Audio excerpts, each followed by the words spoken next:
Hey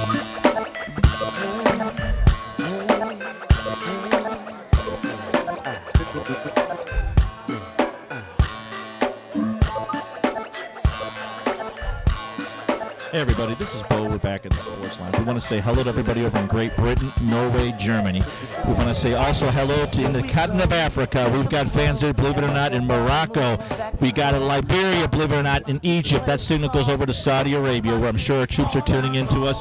And back again over to Asia, where the Philippines and Japan are our powerhouses, and right now the focus is on Beijing. So hello to all of our athletes that will be soon heading over there. That signal then is going to go over to University of North Alabama, talk a little cheerleading squad with head coach Wendy Rotton. How you doing?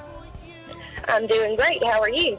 We're doing good. Our numbers keep changing all the time, but I love the globalization of what we do. It just brings so much to light, and there's so many changes going on in the sporting world. It's nice to see that people from different walks of life are tuning in to American news.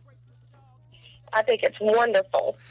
Now, the interesting thing, too, is that I'm reasonably new at interviewing cheerleading head coaches because I was under the misconception what it was all about. There is such a giant growth in cheerleading squads across this country that I think the population is, if you're not into cheerleading or finding out what they're doing, you're missing the boat. There is some serious competitions, and with your background and what you've been doing, you're bringing that to light. Could you share us a little bit at the beginning of the cheerleading competition that goes on? I know we've got some background before, but it's just so much involved, and these ladies and these men are so talented at what they do. I think it's missing the boat by a lot of the national media. I agree with you also. There is so much training that goes on for these kids other than weight training, gymnastics.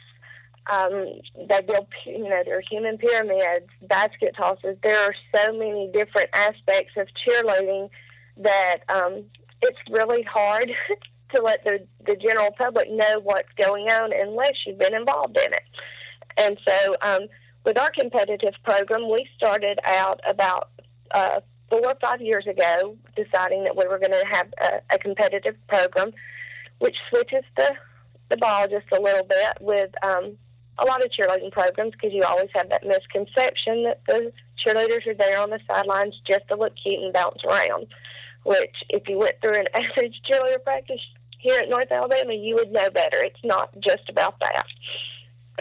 Absolutely. And the thing is that when you go to these competitions, you've got to orchestrate and I don't want to say dance, I'm not sure what the right word is, but you've got to orchestrate, or the choreographic involved is such at a high level. It's like a Hollywood or a Broadway play because it's so finite.